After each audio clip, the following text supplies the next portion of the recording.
Hi, I'm Frank, and I like to do it myself. With this 2016 Mercedes GLE 350, I've replaced the expansion valve and the compressor, and now it's time to change the dehumidifier. It's a simple process, though with a lot of the videos that I've seen and instructions, they'll tell you to take the front bumper off, and that's just totally not necessary. There's a much easier and faster way to do it that makes life very simple and easy. So that's what I'm going to show you. The DeHydrator, or dryer, is located behind the front grille, right down in there. The tube that looks white, which is actually silver, is the DeHydrator. So to get to it, some instructional videos will tell you to take the entire front bumper off. But this trim piece will come out, giving you complete access to the dehumidifier. From underneath the car, take a plastic trim tool and start working between the trim piece and the plastic so that you start wedging it apart. As you start wedging it apart, it'll start coming out. You'll be able to then pull from the top, and this whole piece will come out. This one is a 10 millimeter. Take this one off first before you try to get to this one. Using a ratcheting wrench, this little angle on it can make access a little bit easier. So that's what I would recommend using. 10 millimeter. This is a T30 Torx. This is what you'll undo to get the hoses. All right, this just pulls straight out.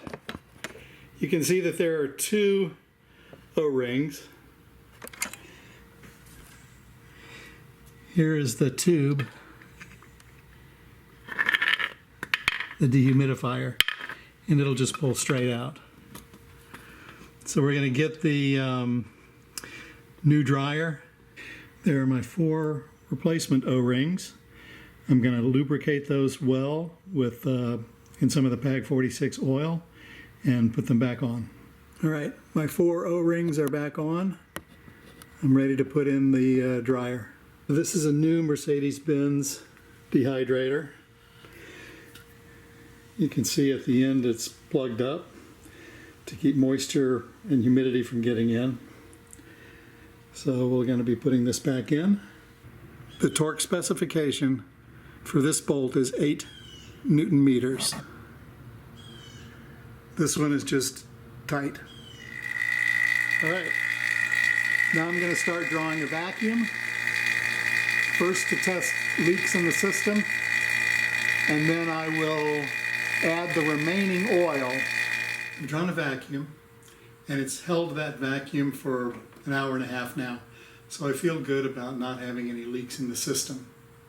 I've already added half of the PAG 46 oil to the system directly into the compressor, and now I'm going to need to add the other half. I'm going to add the other half through the high pressure line as I'm drawing a vacuum. My vacuum pump is on. I've opened the manifold now to the pump and to the low side. The high side is off. And I'm going to disconnect this hose right here, the high pressure hose. And I can feel a suction right there. And that's where I'm going to introduce the remaining PAG 46 oil. So I've got 55 cc's of the PAG 46 oil. Getting a suction. Now I'm just going to start slowly introducing it into the system.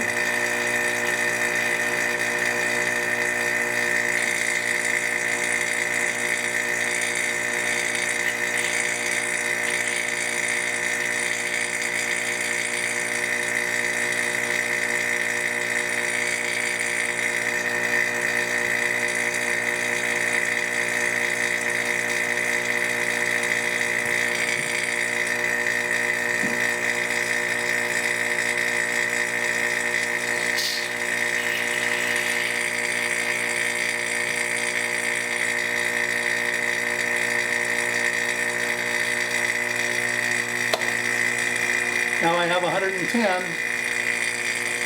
cc's, which is what is called for on this car. I'm going to reconnect this hose.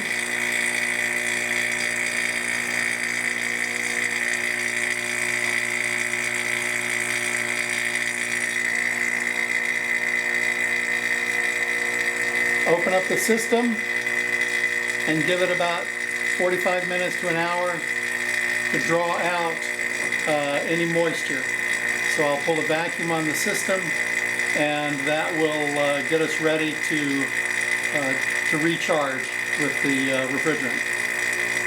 While I'm waiting for the vacuum to finish before charging, I'm going to go ahead and put this trim piece back in. Like I mentioned, you want to line these little clips up, and then it just pushes into place.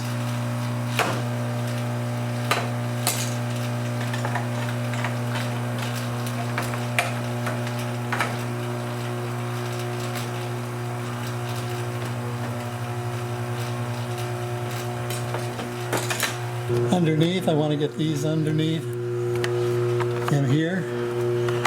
So I'll just fight with that for a little bit. You can see how that's going in over there. And then we'll just push it into place. So from underneath, you can see how that fits flush. On top.